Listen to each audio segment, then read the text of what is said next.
Sa balitang ito, kinumpirma na ang BRP Jose Rizal FF-150 ay bumalik na sa Pilipinas, partikular sa Naval Operating Base Subic, matapos ang scheduled maintenance nito sa Hyundai Heavy Industries sa Ulsan, South Korea.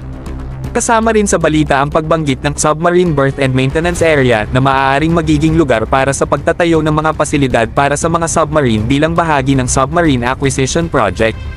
Naalala nyo pa ba na sa tatlong kumpirmadong alok, Dalawat Naval Group at Hanwha Ocean ang nag-propose na ang Nob Subic ang maging lokasyon ng unang submarine base ng Philippine Navy? Oh, dito na tayo sa exciting part mga bro. Bakit nga ba Nob Subic? Una, strategic ang lokasyon nito, mayaman sa kasaysayan ng pangkaragatan, at may infrastruktura na kaya mag-support ng mga pangangailangan ng isang submarine base.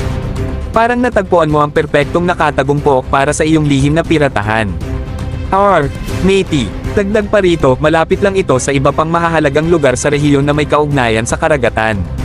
Talagang nasa gitna tayo ng mga pangyayari. Ano naman ang ibig sabihin ng lahat nito para sa ating minamahal na Philippine Navy at sa ating kakayahan sa karagatan? Ito ang magpapabago ng laro mga bro. Ang pagkakaroon ng mga submarine at ang pagtatayo ng submarine base ay magpapalakas sa ating kakayahan sa depensa, magpapalakas sa ating presensya sa mundo ng pangkaragatan, at magpapataas sa ating status bilang isang maritimong bansa. Ito ang malakas na hakbang tungo sa pagprotekta sa ating mga karagatan at sa ating mga interes. Yan muna para sa ngayon mga kabro. Kung nag-enjoy kayo sa video na to, huwag kalimutan mag-like, mag-comment at mag-subscribe para sa iba pang nakaka-adrenaline na nilalaman.